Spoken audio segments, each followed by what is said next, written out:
Terpantas, terkini dan sahih. Bila-bila masa, di mana jua. Berita di jari. Subscribe YouTube Bulletin TV3.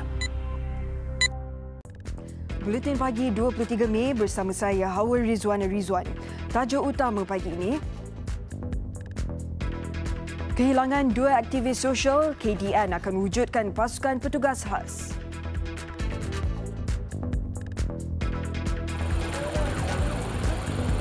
MARA sahkan 12 pelajar MRSM Kuala Kelawang cedera.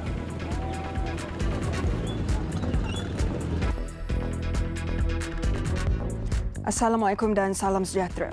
Kementerian Dalam Negeri KDN akan wujudkan satu pasukan petugas khas untuk mengkaji laporan Suruhanjaya Hak Asasi Manusia Suhakam mengenai kehilangan dua aktivis sosial. Sebelum ini, laporan Suhakam itu mengaitkan Polis Cawangan Khas dengan kehilangan aktivis sosial Amri Cik Mat dan Pastor Raymond Koh Keng Jo. Menteri Dalam Negeri Tan Sri Muhyiddin Yassin berkata, pasukan itu juga akan mengesyorkan bentuk tindakan yang wajar diambil kementerian atau pihak bertanggungjawab tentang kehilangan kedua-dua individu berkenaan. Nama-nama mereka yang akan menganggotai pasukan ini akan kita tentukan. Sekarang ini kita telah mengenal pasti beberapa nama-nama yang sesuai. Kerana laporan itu antara lain menyatakan polis terlibat dan sebagainya. Dan pihak yang boleh membuat siasatan yang ada kuasa ialah polis juga.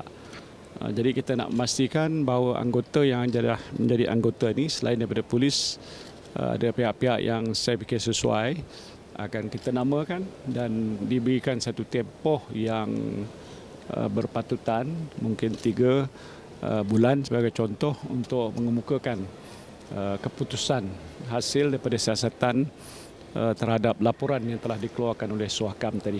Sebelum ini, Suhakam mendakwa kehilangan kedua-dua individu terbabit ada kaitannya dengan Polis Cawangan Khas. Kesimpulan itu dibuat hasil inkuiri awam terhadap kehilangan dua individu berkenaan yang bermula pada Oktober 2017.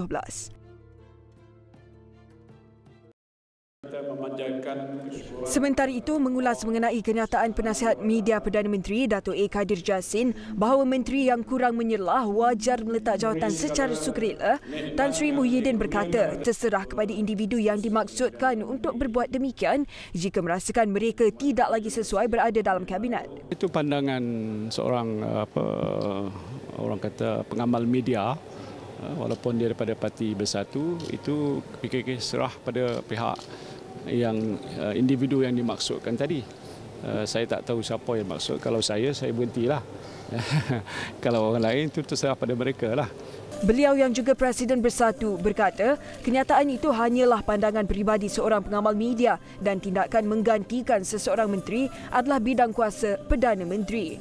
Jelasnya, Tan Sri Muhyiddin berkata beliau sendiri tidak tahu siapakah menteri yang dimaksudkan Datuk Kadir dalam hantaran di blognya pada 21 Mei lalu. Majlis Amanah Rakyat MARA mengesahkan 12 pelajar Maktab Rendah Sains MARA MRSM Kuala Kelawang cedera dalam kemalangan bas dan kereta di Bukit Tangga Jelebu Negeri Sembilan semalam.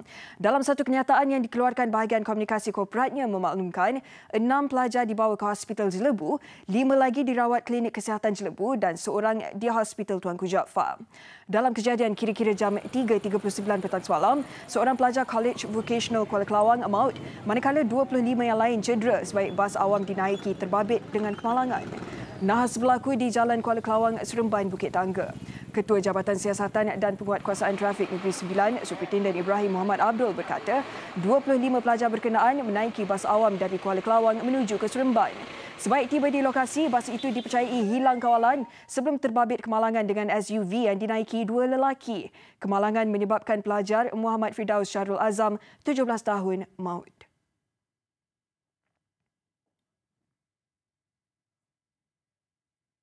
5 bot nelayan Vietnam bersama 40 awak-awak ditahan Agensi Penguatkuasaan Maritim Malaysia kerana menceroboh dan mencuri hasil perikanan negara di perairan Terengganu. Penahanan itu dibuat hasil operasi berasingan pada 21 dan 22 Mei lepas. Timbalan Ketua Pengarah Operasi Maritim Malaysia, Datuk Muhammad Zubil Maksum berkata, dalam operasi pertama pada 21 Mei, 3 buah bot bersama 23 awak-awak warga Vietnam ditahan KM Pekan dari Maritim Negeri Pahang. Ketika itu, mereka sedang melakukan aktiviti menangkap ikan kira-kira 100 batu nautika dari perairan Kuala Terengganu. Keesokannya, KM Pekan mengesan sebuah lagi bot nelayan dalam keadaan mencurigakan leka menangkap ikan lebih kurang 30 batu nautika dari Kuala Terengganu. Pemeriksaan mendapati bot berkenaan dipercayai menggunakan nombor pendaftaran klon. Dalam operasi bersepadu Op Naga pada hari sama, sebuah lagi bot bersama 12 awak-awak termasuk tekong warga Vietnam ditahan. Penahanan dibuat selepas bot itu menceroboh dan menangkap ikan kira-kira 79 batu nautika dari muara Kuala Terengganu. Kes disiasat di bawah Akta Perikanan 1985 dan Akta Immigration 1959-63.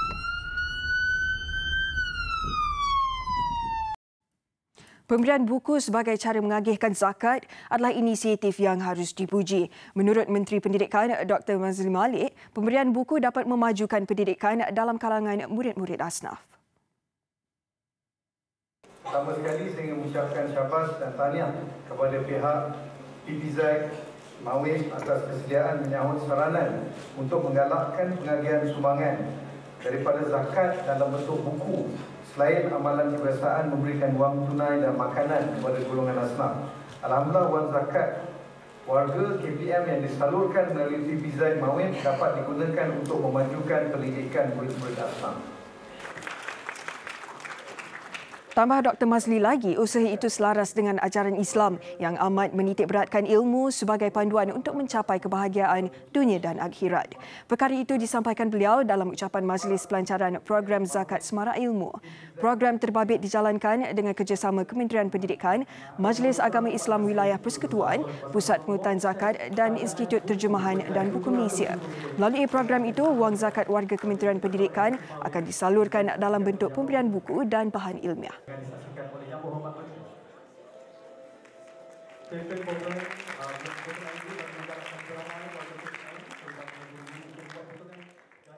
Gunakan ruang demokrasi dan bukannya kekerasan. Itu nasihat Menteri Pertahanan Muhammad Sabu kepada rakyat, terutamanya golongan muda bagi menyuarakan sebarang bantahan atau rasa tidak puas hati.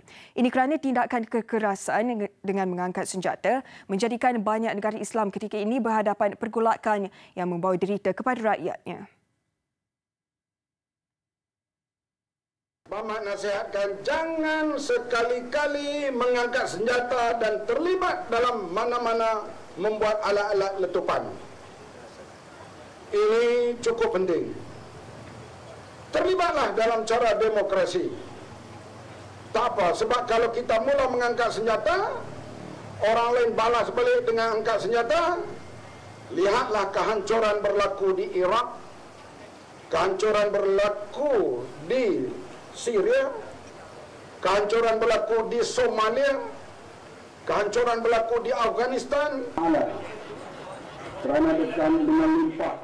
Tegas Muhammad, keamanan negara perlu menjadi teras termasuk dalam menerima kemenangan mana-mana parti politik pada pilihan raya umum. Dan sebagai sebahagian dari ahli jemaah menteri, beliau komited dalam menerima sebarang teguran yang disuarakan rakyat. Beliau berkata demikian ketika berucap pada Majlis Perjumpaan dan berbuka puasa bersama veteran Angkatan Tentera Malaysia Zon Utara di Sungai Petani. Pada majlis itu, cek bernilai RM39,500 disampaikan kepada 8 persatuan veteran ATM di Zon Utara selain menyerahkan sumbangan kepada anak-anak yatim bekas prajurit.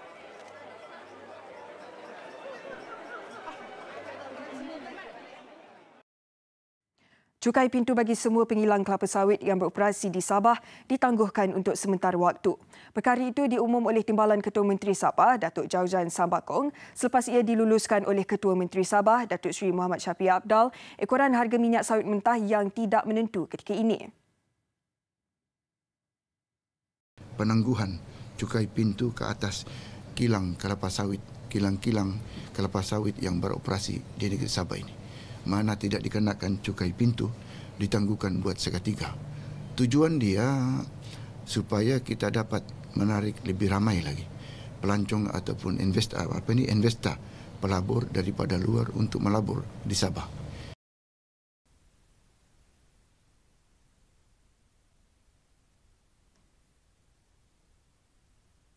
Datuk Jaujan menegaskan langkah yang diambil itu akan memberi impak positif dan memastikan industri sawit di Sabah akan terus berkembang maju.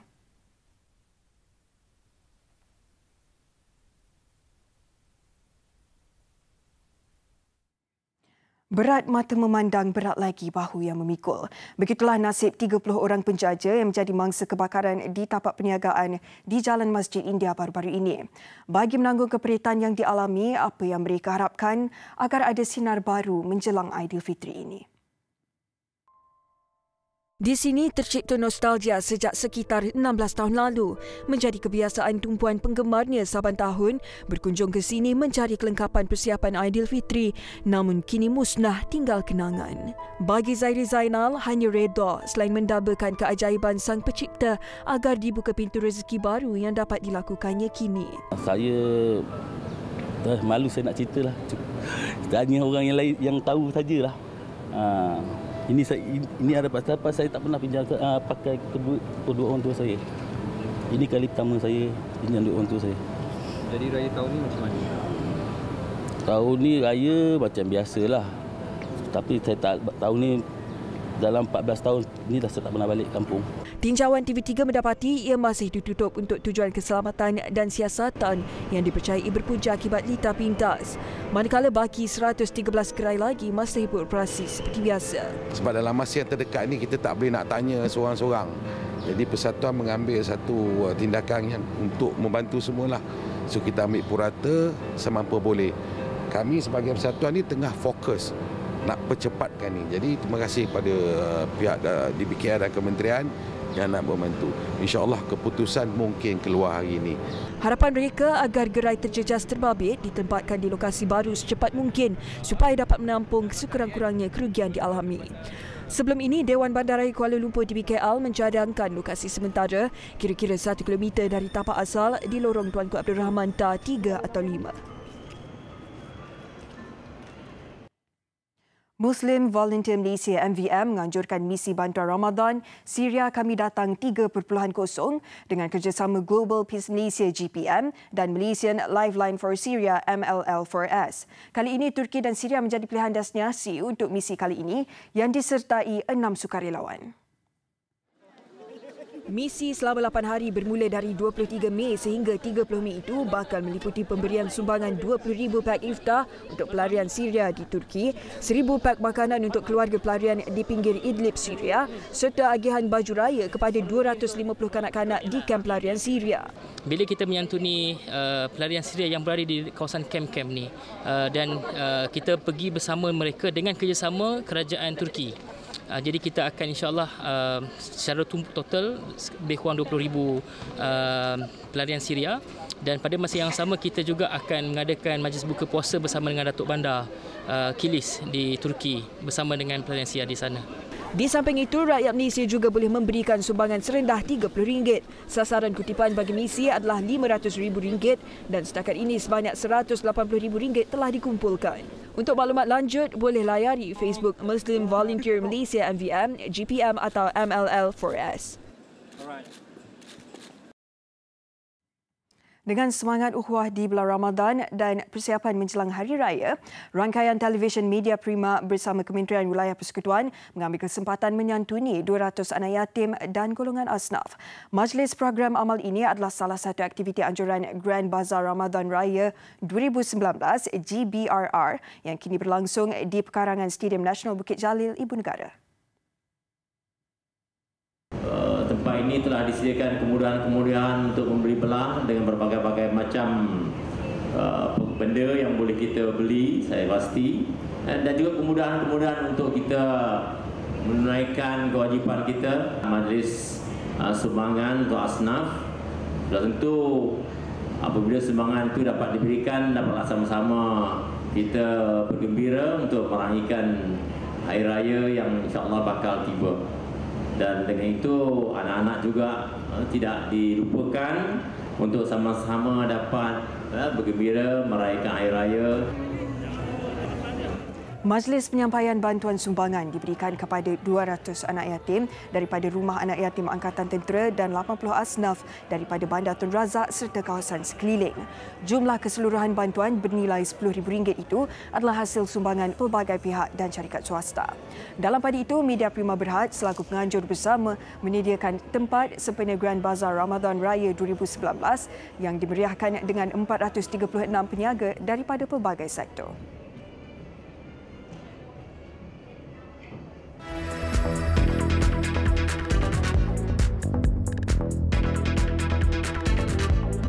Besar impaknya. Tular selepas hasilnya. Pantas menampilkan prosiding ini secara dalam keuangan maya.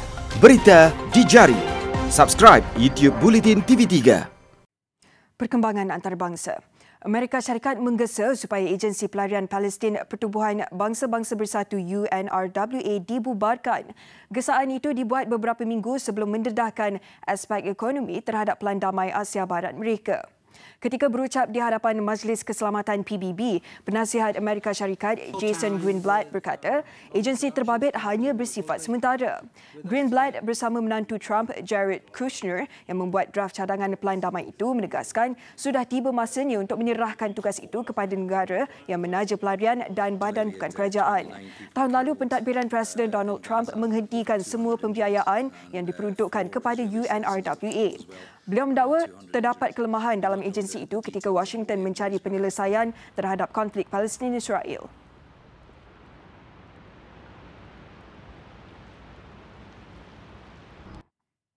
Sekurang-kurangnya 47 orang kanak-kanak menjadi mangsa kerakusan seorang pedofilia warga Australia ketika bekerja di Singapura dari tahun 2000 hingga 2017. Selain Singapura, kebanyakan mangsa dari Filipina dan Indonesia dilaporkan berusia antara 10 hingga 15 tahun. Tertuduh berkenaan dikenali sebagai Boris Kunsevitsky, 52 tahun. Beliau dilaporkan mengambil lebih 3,300 gambar dan video dirinya melakukan hubungan seksual, seterusnya mengedarkannya dalam talian. Kunsevitsky mengaku bersalah di hadapan Hakim Mahkamah Victoria terhadap pertuduhan panjang termasuk 25 kesalahan melakukan hubungan seks dengan kanak-kanak di luar Australia.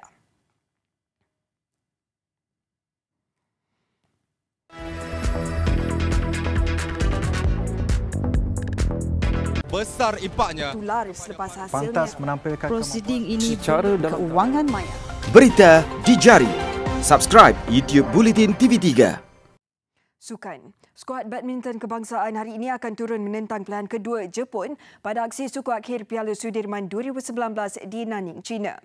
Apa yang pasti, pertemuan itu bukanlah satu perlawanan yang mudah buat skuad kebangsaan. Memandangkan kualiti pemain yang dibawa jelas jauh berbeza jika dibandingkan dengan pemain dari negara matahari terbit itu. Namun semua itu bukan lagi menjadi ukuran ketika ini. Sebaliknya, semangat juang tinggi wajar terus dipamerkan skuad kebangsaan dalam usaha menyekat kemarahan Jepun. Selepas tiada sebarang kabar berita mengenai senarai kemungkinan pemain yang akan diturunkan skuad kebangsaan hari ini, Malaysia akhirnya mendedahkan wakil pertama yang akan turun menentang Jepun jam 11 pagi ini. Beregu lelaki Ong Yu-sin Teo Yi dipilih menentang Takeshi Kamura, Keigo Sonada, dan berdasarkan dua rekod pertemuan sebelum ini, Yu-sin dan Yi dijangka mampu menghadiahkan mata pertama buat negara, memandangkan beregu lelaki negara ini berjaya memenangi kedua-dua perlawanan pada penghujung tahun 2018 dan awal tahun ini. Jika benar ramalan ini, kem badminton negara perlu mengharapkan majlis daripada pemain persoalangan wanita negara Sonia Jah pada aksi kedua. Berdepan Nozomi Okuhara, Sonia bagaimanapun dilihat berdepan tugasan berat, apabila Nozomi sentiasa konsisten ketika berdepan Sonia. Turut berdepan situasi sukar selepas itu adalah persoalangan lelaki yang diwakili Li Zijia pada aksi ketiga. Zijia akan menentang pemain nombor 1 dunia Kento Momota. Namun jika Zijia tidak memikirkan sebarang tekanan, Momota yang diletakkan sebagai pilihan pasti akan berdepan titik sukar dan tidak mustahil mampu dikalahkan. Apapun secara realistiknya dan berdasarkan prestasi semasa, beregu wanita negara Chow Mei Kuan Lee Men Yen akan menjadi penentu buat kem badminton negara. Seandainya sebelum turun beraksi Malaysia ketinggalan 1-2 kepada Jepun, Mei Kuan Men Yen wajib menang ke atas Mayu Matsumoto Wakana Nagahara, sekaligus membenarkan beregu campuran Tan Ken Mien Lai Pei-jin turun beraksi menentang Yuta Watanabe Arisa Higashino pada aksi terakhir.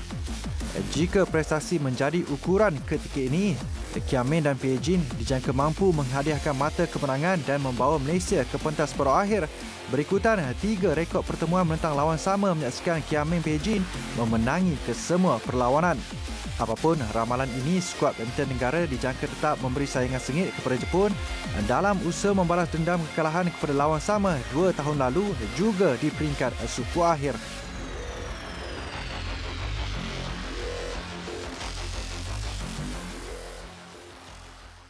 Sementara itu, dalam aksi suku akhir lain yang berlangsung semalam, menyaksikan tuan rumah yang juga juara 10 kali, China mara ke separuh akhir. Sememangnya kejayaan itu sudah diramal selepas China tidak berdepan masalah besar untuk mengetepikan Denmark 3-1. Namun apa yang dicipta Thailand lebih sensasi apabila pasukan yang tidak berada dalam senarai pasukan pilihan itu cemerlang mengejutkan juara bertahan Korea Selatan juga dengan kemenangan 3-1. Thailand mengutip mata pertama menentang Korea Selatan menerusi kemenangan beregu campuran Decapol Puavara Nukroh Sapsiri Thairatan Nachai ke atas Siu Seong Jae, Chee Yu Chung 21-18, 21-18. Kejayaan tanpa disangka itu kemudiannya diteruskan Kantapon Wangcharoen dalam aksi perseorangan lelaki apabila pemain yang berada di ranking ke-18 dunia itu berjaya menyumbangkan mata kedua buat Thailand selepas menundukkan Yeo Kwang Hee 21-17, 21-17. Bagaimanapun, hasrat Thailand untuk terus menoktahkan kemenangan ke atas Korea Selatan tertangguh seketika apabila beregu lelaki Tin Isrianet Kitinupong Kedren tewas dalam aksi 3 set kepada Min Hyuk Kang Kim Won Ho 21-19, 17-21, 14-21. Ketika Thailand cemas, hanya memerlukan satu lagi mata kemenangan, pemain perseorangan wanita Ratchano Intanon akhirnya memastikan kemenangan 3-1 Thailand ke atas juara bertahan Korea Selatan selepas bekas pemain wanita nombor 1 dunia itu mudah menewaskan Se Yong An 21-15, 21-17 sekaligus membawa Thailand ke separuh akhir Piala Sudirman kali ini. Kejayaan ini juga bermakna Thailand berjaya mengulangi pencapaian mara ke separuh akhir pada 2013 dan 2017.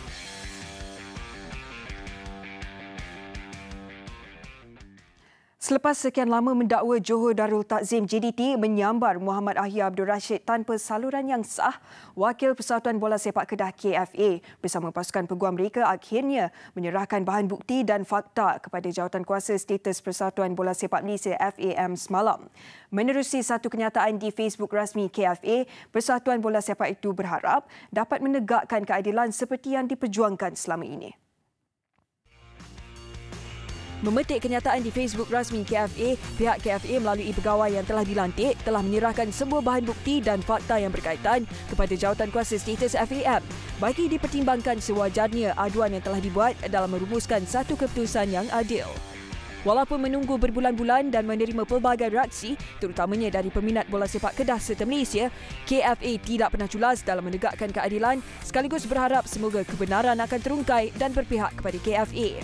Pada mesyuarat Jawatankuasa Status yang diadakan di Wisma FAM semalam, KFA diwakili Naib Presiden 1 Anas Hafiz Mustafa dan Setiausaha Eksekutif Syarul Samsudin, manakala Jawatankuasa Status FAM diwakili pengurusinya Johari Ayub. Bagaimanapun, tiada wakil dari pihak JDT yang hadir. Sebagai rekod, KFA mendakwa JDT menandatangani ahyar ketika pemain muda itu masih mempunyai kontrak bersama KFA. Lebih menganggap ia sebagai kes tapping up, Kedah pernah menyuarakan hasrat untuk membawa kes ini ke peringkat lebih tinggi iaitu ke Pusat Timbang Tara Antarabangsa ASEAN AIAC atau Mahkamah Timbang Tara Sukan CAS.